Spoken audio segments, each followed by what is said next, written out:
ኢትዮጵያውያንና ነቢዩ ኤርምያስ እንግዲህ ነቢዩ ኤርምያስ የኢትዮጵያውያንንና ነብርን ታይገርን በምሳሌነት አንስቷል። ማለት መጽሐፍ ቅዱስ ላይ ቀጥታ ነብር በሚል ስለተወሰደ እንጂ የእንግሊዘኛው ሊዮፓርድ ነው የሚለው። ሊዮፓርድ እና ታይገር ያው ተመሳሳይ ባህሪ ወይም ተመሳሳይ አኒማል ቢሆኑም ነገር ግን የሊትል ቢት ዲፈረንስ አላቸው። ሊዮፓርድ ያው እንትን ሰውነቱ ላይ ስፖት ነው ያለው። ታይገር ግን ስትራይፕ ነው። ታይገር ሞር ፎርስፉል ወይንም ኃይለኛ እንስሳ ነው። ከእንትን ከሊዮፓርድ በግዝፈቱም በኃይለኝነቱም የተሻለ እንስሳ ነው። ነገር ግን ያመጋገባቸው ሁሉ ነገራቸው ተመሳሳይ ነው። ነገር ግን ለአሁኑ ታይገር የሚለውን ወይም ነብር የሚለውን በመጽሐፍ ቅዱስ የተተረጎመውን እሱን ለማብራራት እሞክራለሁ። ለምንድን ነው ነቢዩ ኤርምያስ ነብርንና ኢትዮጵያውያንን እንደ ምሳሌ አድርጎ ያነሳው የሚለው? ለምሳሌ እንድናይ እንድንመረምር ያደርጋል። ነብር በሳይንስ እንደተጠናው የነብር ባህሪያት እንግዲህ በጣም ኃይለኛ፣ ቁጡ፣ ትሪተሪውን ለሌላ እንስሳትም ሆነ ለሱ ተመሳሳይ ለነብሮች ትሪተሪውን አጥሮ የማያስቀርብ የማያስደፍር እንስሳ ነው። በአመጋገቡም በጣም ስጋ የሚወድ እንስሳትን አድኖ የሚበላ ነው። በፈጣን ሩጫውም የታወቀ ነው። በፍጥነት ሩጦ እንስሳትን በመያዝ በማደን የታወቀ ነው። እንደዚሁም እንደ ሰው የጣት አሻራም ሁሉ ያለው እንስሳ ነው። ይሄ ሳይንሳዊ ጥናቱ ያሳያል። የኢትዮጵያን ሕዝብ ስናይ በሳይንሳዊ ጥናት የተረጋገጠ ባይሆንም ነገር ግን አብዛኞቻችን ተመሳሳይ ባህሪ ያለን ብዬ አምናለሁ። ኢትዮጵያውያን ኩሮዎች ነን። እንደ ነብር በአመጋገባችንም ጥሬ ስጋ እንወዳለን።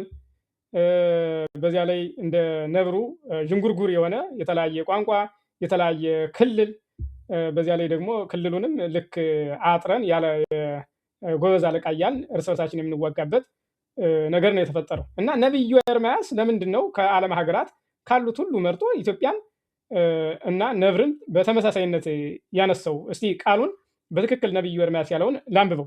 ኢትዮጵያዊ ቆዳውን ወይንም ነብር ዥንጉርጉርነቱን ሊለውጥ ይችላልን? እንዲሁ እናንተ ክፉ ማድረግ የለመዳችሁ መልካም ማድረግ ትችላላችሁን? ይላል። ይሄ እንግዲህ በጣም ሊተራል ሚኒንጉ እንደምንረዳው ነቢዩ ለማስረዳት የሞከረው የውጫዊ ፊዚካል አፒሪያንስ የውስጥን ባህሪ ሊቀይር እንደማይችል ወይንም ኢትዮጵያውያን ቆዳቸውን መቀየር እንደማይችል ሁሉ ነብርም ዥንጉርጉርነቱ መቀየር እንደማይችል ሁሉ ውስጥ ካልተቀየረ ሊቀየር አይችልም አንድ ባህሪ ክፉ ባህሪ የሚል ነው ሊተራል ሚኒንጉ። እንግዲህ ምሁራን የቤተክርስቲያን ሰዎች ሊያብራሩት ይችላሉ በበለጠ። ነገር ግን ከእንስሳ ነብር ተለይቶ የተጠቀሰበት ለምንድን ነው? ነብር ለምን ዜብራን አልወሰደም ነብዩ? ለምን ኢትዮጵያውያንስ አለ የሚል ጥያቄ ያስነሳል። ዜብራ ቢል ኢትዮጵያንና እንደገና አንድ ክፉ ባህሪ የቆዳን ውጭ አፒሪያንስን ይውሰድ እንጂ ባህሪን ነው እያብራራ ያለው ማለት ነው። አሁን እንደ ምሳሌ ለማንሳት ያክል አንድ ህፃን በጣም ወደ ውጭ ወጣ እያለ ልውጣ ቢል ቢያስቸግር አንድ ወላጅ ጅቡ ይበልሃል ነው የሚለው ማለት ነው። ለምን? ጅቡ መጣብህ ወይም ጅቡ ይበልሃል ይባላል ማለት ነው፣ እንዲመለስ ማለት ነው። ስለዚህ የልጁ ባህሪ ከጅብ ጋር ማመሳሰል ማለት ልጁ እሄዳለሁ ወደ ውጭ ወጣለሁ የሚል ነው ማለት ነው። በሌላ አነጋገር ጅብ ጋር ያመሳሰለው፣ ጅብ ደግሞ ህፃናትን የሚያስፈራራ እንስሳ ተደርጎ ስለሚወሰድ ማለት ነው።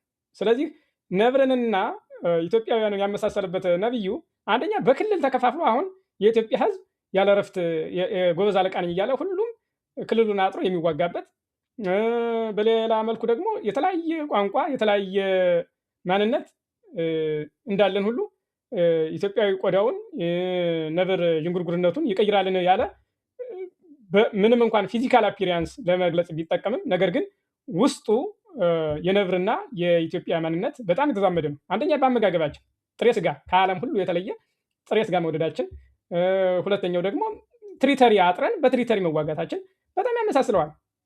ነብር ትሪተሪውን በተአምር አያስደፍርም። ለራሱም እኮ ለራሱም አጋሮች ነው። እንደገና ደግሞ ሌሊት በጣም ንቁ ነው፣ አክቲቭ ነው። የኢትዮጵያ ህዝብ እንደዚሁ ሯጭ ነው። በጣም በሩጫ ኢትዮጵያዊ የታወቀ ነው። እንግዲህ እንደሚታየው ኃይሌ ገብረስላሴ፣ እነ ቀነኒሳ፣ እነ ደራርቱ በሩጫ የታወቀ ነው ኢትዮጵያውያን ማለት ነው። በጥንካሬ እንደገና በጣም አክቲቭ ንቁ። ከዚህ ነብር ጋር የባህሪ ልክ ፊዚካል አፒሪያንስ ብቻ ሳይሆን የውስጥን ባህሪ ተመሳሳይነት ስላለው በአወቃቀራችን ኢቭን በክልሎች ስትራይፑን ወይንም ስፖቱ የተለያየ ቋንቋ የተለያየ ማንነት ነገር ግን እንዴት እናስታርቀዋለን ይህን ነብር የነብር ባህሪ ትሪተሪ አላስደፍርም የሚል እንዴት ነው ልናስታርቀው የምንችለው የሚል ጥያቄ ነው ለእናንተ። አመሰግናለሁ።